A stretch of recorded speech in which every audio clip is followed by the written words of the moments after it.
ആദ്യമേ തന്നെ ഒരു കാര്യം പറയട്ടെ. നമ്മുടെ ഭാരതത്തിന്റെ ശത്രുക്കൾ നമ്മുടെ ഭാരതത്തിൽ തന്നെയുണ്ട്. പറഞ്ഞു വരുന്നത് ISROയുടെ കാര്യമാണ്.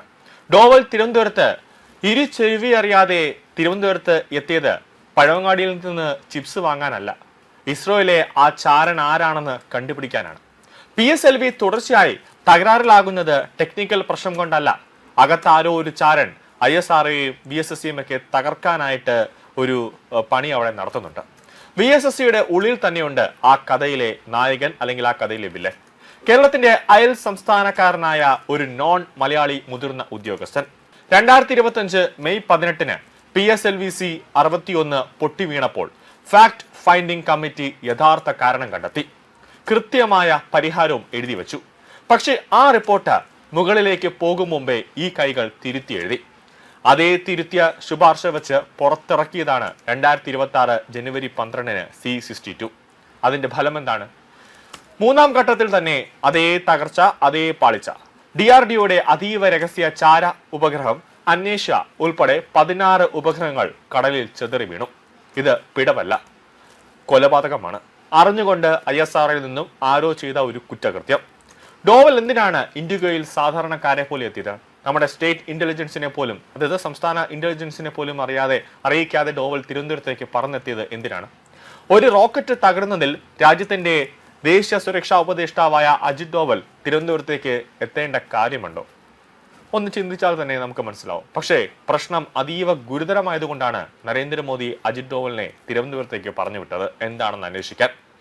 അജിത് ഡോവൽ 140 കോടി ജനങ്ങളുള്ള ലോകത്തിലെ 4ാമത്തെ സമ്പദ് വ്യവസ്ഥയുള്ള ലോകത്തിലെ 1ാമത്തെ ജനാധിപത്യ രാജ്യത്തിന്റെ ദേശീയ സുരക്ഷാ ഉപദേഷ്ടാവാണ്.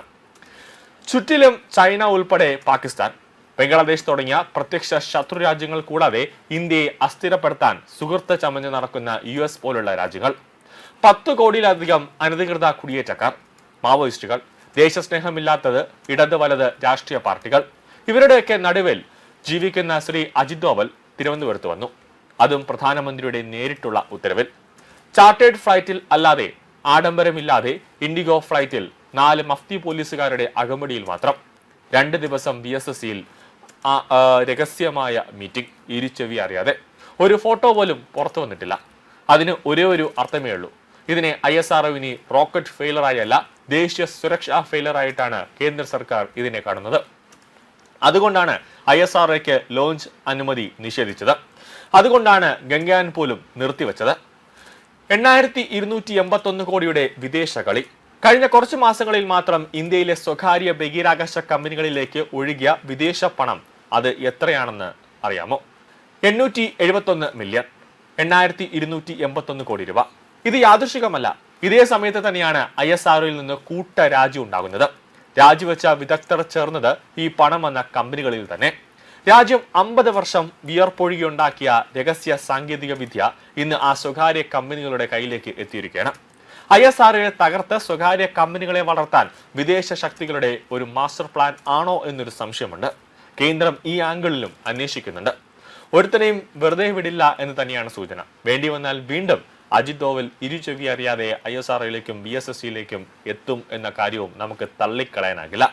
എന്തായാലും അജിത് ഡോവൽ തന്നെ നേരിട്ട് ഇറങ്ങിയത് കൊണ്ട് തന്നെ ആ ISROയിലെ ആ ചാരൻ ആരാണ്, അല്ലെങ്കിൽ ആ രാജ്യദ്രോഹി ആരാണ് എന്നുള്ളത് അജിത് ഡോവൽ തന്നെ നേരിട്ട് പിടിക്കും എന്ന കാര്യത്തിലും യാതൊരു സംശയവുമില്ല.